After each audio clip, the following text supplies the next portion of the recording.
Spirit of God, open us to your word, given for us, that in hearing you the veil will be lifted and we will be free. Amen. Now, as strange as it may seem, considering who we are, considering where we are, I am not going to focus primarily on Jesus' words in the gospel today. There are two other characters that need to be looked closely at and understood to get the central message of the gospel. But first, let's figure out where we are and when we are. So this gospel reading happens on a Saturday night. It happens on the night before Jesus goes into Jerusalem on Palm Sunday. The Sabbath has ended. In fact, this is Jesus' last Sabbath in this life. Jesus is at a meal with his friends who he is very, very close to. This is, in fact, Jesus' last dinner, last supper with this family whom he loves so much, Martha, Mary, and Lazarus, whom he has eaten, no doubt, so many meals with in their home in Bethany. Something is about to end. Everything is about to change. And I think Mary gets that on some level. Jesus certainly knows that. Things will never be the same after this night. Choices will have to be made. Where do I stand? Do I follow Jesus where Jesus leads, regardless of the cost? Or do I simply admire Jesus? In the gospel, Mary, more than any other disciple, more than any of the 12 who know Jesus, follows him. Mary is a follower of Jesus in the truest sense. See, for Mary, Jesus is not simply a wonderful example, an enthralling teacher. Someone that we look at and say, wow, I really like what he has to say. I like what he stands for. I like what he does. What an amazing person. Mary has chosen to follow, and her discipleship fills the entire house, just like the smell of that perfume went into every room and every corner.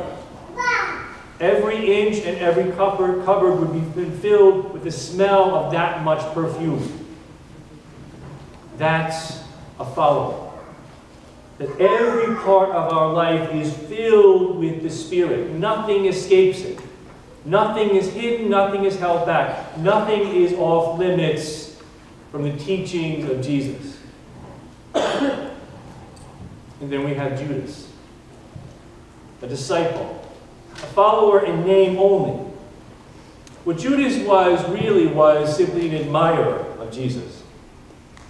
He liked what Jesus said. It was nice, it was uplifting, and I'm sure that Judas believed what Jesus had to say when he was preaching. But Judas didn't follow Jesus. See, Jesus could only go so far in Judas's heart. See, in my opinion, the great fault of Judas was not his betrayal. That's what we always pin on Judas. Judas's great fault that ultimately led to his betrayal was that he only gave a little bit of his life to Christ. There were parts that Jesus could have, that he welcomed him into. But there were parts of Judas's life that Jesus was not allowed. And because of that, when Judas came into conflict this week in his heart and had to make a choice, Judas ultimately rejected Jesus. Because I think for Judas, following was just too costly. There was too much that would be lost. Because Judas was not a follower. Judas was an admirer of Jesus. When we simply admire who Jesus is, when we simply admire his teachings, when our faith is tested and it comes into conflict with something that we want in that moment, and it's against what Jesus teaches, Jesus will be rejected. Søren Kierkegaard, who was a 19th century Danish philosopher and theologian, talks about the difference between admirers and followers. And he says this: Admirers are only too willing to serve Christ as long as proper caution is exercised, lest one come into danger. Admirers refuse to accept that Christ's life is a demand. Admirers are offended by Jesus' radical and bizarre teachings. The admirer never makes any true sacrifices. He or she always plays it safe. The one who simply admires Christ renounces nothing and will not reconstruct their life. You see, my sisters and brothers, when we are content in our faith, when we are content with our relationship with God, when we are placated with the idea that the message of Christ is being lived in the world as it should be, then we're admirers. Because if we follow Jesus and we understand his message, we know that it is not being lived out in our world as it should be. Following is a bloody, painful, sacrificial road of peeling away and stripping and cutting away toxic apathy and any sense that how we follow Jesus is good enough. Remember St. Paul's words in the second reading. He had everything. He was justified. He was in. There was nothing you could accuse St. Paul of not doing. He gave it all up. He gave everything and considered it useless, meaningless, compared to what he has in Christ. St. Paul left everything behind him for one reason: Christ. St. Paul was a follower. Following Jesus, as it did for his disciples, means risking. Risking safety, not simply physical safety, but the safety of our lifestyle, risking our comfort, what is familiar and easy. It's risking walking into the unfamiliar, the disruptive and unknown places in our life where we are being called to. Trusting that on the other end is new life. Trusting that before you put your foot on that terrifying and unfamiliar road, that Jesus is already 2 steps ahead of you, reaching his hand out for you, waiting for you to catch up. But you never do that by yourself. Being a follower means that Christ leads in all parts of our life. Nothing escapes his teaching. Because when we follow, when we welcome Christ into our hearts and in our lives, when we let Jesus lead us in our decisions and our opinions, our politics, our finances, our relationships, then we find new life. It's the story we are about to celebrate in Easter. It's what Jesus is preparing for in this gospel story today.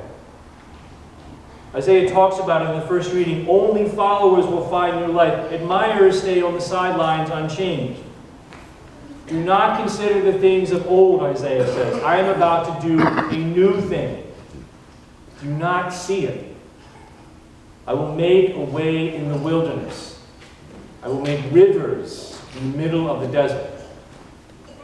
What Isaiah was talking about in the first reading is Israel's exodus out of Babylon, the Babylonian captivity.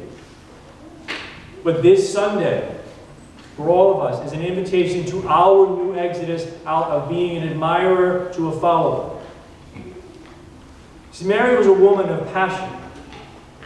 How passionate that was to put perfume on Jesus' feet in the middle of a meal with everyone gathered around her. And to not care. To let everyone in the house know what she was doing no matter what part of the house they were in. See, to Mary, Jesus was everything. She recognized that what he had done in her life, and she didn't care who knew it. Mary is our example of what it is to be a follower. My sisters and brothers, Jesus did not come into this world to preach, and to heal, and to challenge, and to bring a message of hope in order to be admired or worshipped. He did it so that we would follow him. so that we would follow him and find our way to his Father. There is a new exodus that God is inviting me and you to. Moving away from captivity. Captivity from staying in what always was. Captivity from fear and uncertainty and panic. An exodus out of the mundane, generic, monotonous faith into a faith that shows us the answers that we need. All of the individual questions that we are all asking in our lives. The peace that we are all so craving. And the strength we don't have to do it on our own. But to leave any place, to be part of an exodus out of captivity, we have to follow. Not stand on the sidelines and admire. Amen. May it be so.